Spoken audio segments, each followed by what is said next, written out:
Write without pay until someone pays you to write. I have linked some of my favorite Booktubers accounts in the description. Brandon's Bookshelf, Garden of Tere, T-E-R-E, I'm still probably mispronouncing that, very sorry. Attention, exclamation point, Sean the Book Maniac, and of course, Steve Donahue. This video is advice for booktubers who just started their channel. That's what this video is all about. Technically, it is a newbie tag question, but here is my advice. I opened with a Mark Twain quote, "Write without pay until someone pays you to write." And I'm going to explain that quote in greater detail later, but it is the idea that today's video is centered around. If nothing else, I want you to take away that writing is valuable. So here's my advice, which I'll say I have picked up after more than a year of making 2 Booktube videos per week. 1, consider your niche and provide a service. 2, use tags to A, build two-way communal relationships, and B, to focus on making one good, simple, form-adhering video. 3, swing your traffic with multiple weekly uploads. 4, use a journal or a commonplace book in order to document your experiences along the way and quicken the pace of your learning. And number 5, maybe this is the most stereotypical, believe and be patient because scaling takes time. That is our advice to booktubers whose niche we consider ourselves a part of. I know. And really any and all YouTube creators who are trying to grow their channel. Do I have the biggest channel? I do not. But I've been making videos for more than a year. I've cranked out 100+ of these bad boys, and I have learned some things as a result. And the point of today's video is to communicate what I know in order to help other booktubers grow. And I want to take this time to call back to the Mark Twain quote that I opened today's video with, because that is also my advice. It is the piece of advice that all the other pieces of advice connect to. Write without pay until someone pays you to write. And then roll the intro.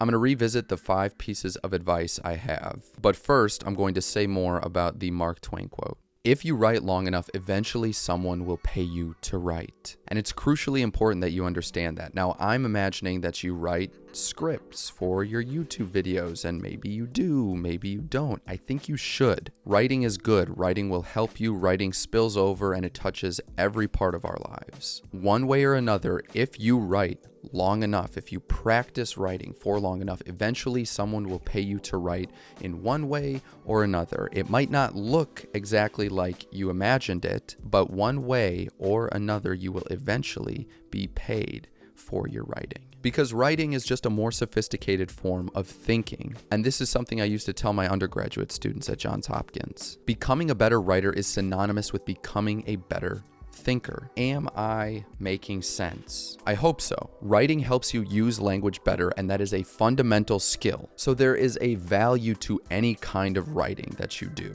Side note, making videos is also an incredibly valuable skill. So stay positive because you can benefit from making videos in indirect ways. And I'm saying this because there might be days where you feel, just down and out, hopeless, the channel's not growing fast enough, whatever it might be. If nothing else, the act of writing gives you something that is fundamentally valuable, which I hope colors your experience in a positive way. We're moving though, we're going fast. Advice 1 of 5. Consider your niche and provide a service. Who are we? What are we doing here in this community? What do you know which many others might not know? These are important questions. Make 100 videos in a year and find ways to connect different skills from different parts of your life to the content that you're producing. What are the different things that qualify you? If you can be in the top 25 percentile of 2 or more skills and package your knowledge of those skills in a way that is digestible to an audience, in a way that serves a particular purpose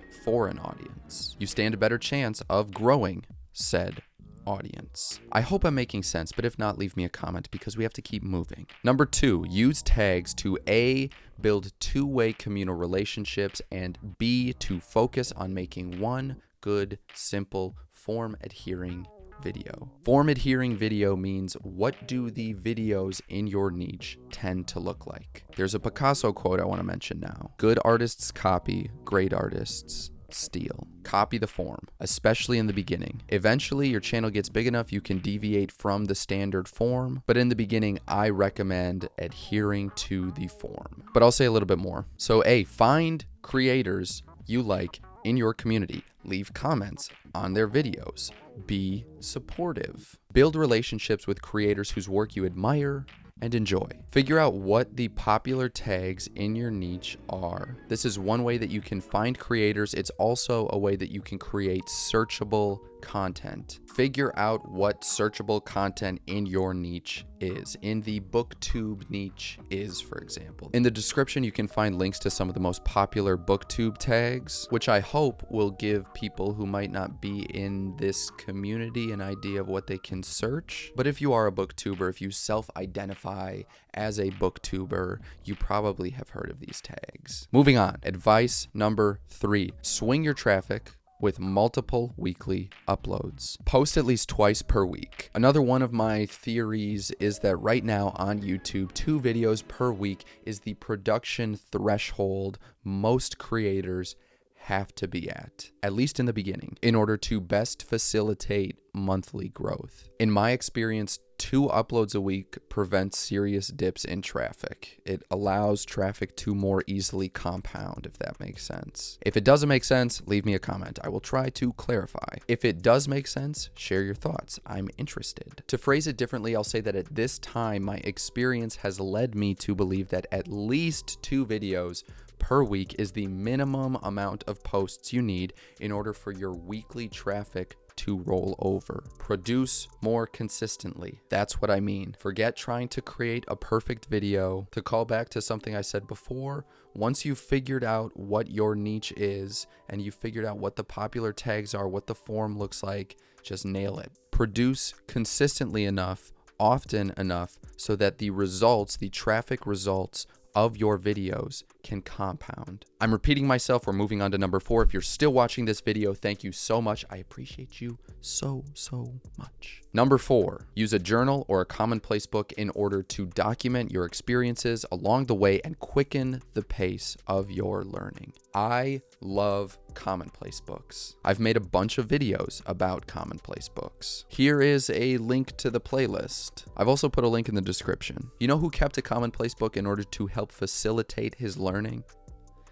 Leonardo da Vinci. So keep a commonplace book in which you document your booktube journey or your YouTube channel's journey. Write in it every day, even if only for 10 or 15 minutes. Obviously more if you can spare it. And remember to reread. Don't just write and never revisit. Reread. Go back and allow your knowledge to compound. Use your commonplace book, use your journal as a second brain. Offload all of the details that would have other fallen by the wayside. Write them down, document them, study the craft. Number 5, and this is without question the corniest and most predictable piece of advice today. Believe and be patient, because scaling takes time. YouTube growth takes time, but I am a firm believer that editing videos and writing scripts and doing the SEO thing, everything that goes into making videos and building an audience, these are all things that can benefit you beyond just YouTube. They are things you can use as leverage at your current job or a future job or when you are just looking for a job. You get those benefits at the same time that you're also becoming a better reader and a better writer and a better thinker and a better speaker. So persevere and do your best to be patient and write scripts and allow your channel the space and the time that it needs to grow. And remember this, for what it's worth, the only regret I have in regards to my channel and making videos more generally is that I didn't start sooner. Consider your niche. Use tags to A, build two-way communal relationships, and B, to focus on making one good, simple, form-adhering video. 3, swing your traffic with multiple weekly uploads. 4, use a journal or a commonplace book in order to document your experiences along the way and quicken the pace of your learning. 5, believe and be patient because scaling takes time. I hope this advice for booktubers who just started their channel was helpful and or interesting. I hope you'll hit that like button, I hope you'll hit that subscribe button, and I hope if you have any questions, you'll leave me a comment in the comment section down below. Thank you so much for watching. We hope you have a great rest of your day, and we will see you next time.